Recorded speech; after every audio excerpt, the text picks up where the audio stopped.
Guys म फेरि पनि आइसकेँ तपाईँहरूलाई नयाँ रेसिपी लिएर। रेसिपी छ पोकको मासु होइन। पोकको मासु तपाईँले मेरो भिडियोमा पहिला पनि हेरिसक्नु होला। त्यो चाहिँ मैले बनाएको थिएँ। आज पोकको मासु बनाउँदै हुनुहुन्छ मेरो हस्बेन्ड हजुर। उहाँले कसरी बनाउनुहुन्छ सबै आफ्नो बनिने तरिका हुन्छ र उहाँको तरिका अलिक डिफ्रेन्ट छ। तपाईँ उहाँको तरिकाबाट पनि हेर्नु होला है।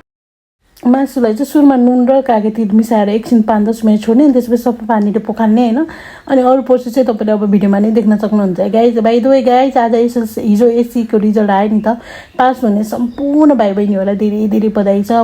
जो एनजी ल्याउनु भएको छ उहाँले फेरि राम्ररी गरेर फेरि रिभाइन परीक्षा दिएर राम्ररी परीक्षा दिनु राम्रो रिजल्ट ल्याउनु होला होइन, केही छैन। अनि खाना पकाउँदा पकाउँदा हामी यसरी पनि नाच्छ, बेला बेलामा नाच्न पनि गर्नुहुन्छ, गाउन पनि गर्नु, फुल म्युजिक जोकेर होइन मजा आउँछ बुढाबुढी मिल्यो भने।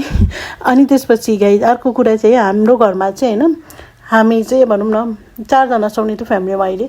हामी 4जना मध्ये 3जना छोरी म बाबा भन्नाले मेरो हस्बेन्ड 3जनै हामी चाहिँ एकदम मासु प्रेमी है। हामीलाई मासु भनेपछि मरियो त्यो हुन्छ भने। अनि मेरो एकातिर मेरो छोरो छ कि जसलाई मासु पटक्कै मन पर्दैन क्या, मासुको गन्ध पनि गनाउँछ कि उसलाई होइन। ऊ चाहिँ अन्डा र झोल मात्र खान्छ, किन होला भनिदिनु नै हो।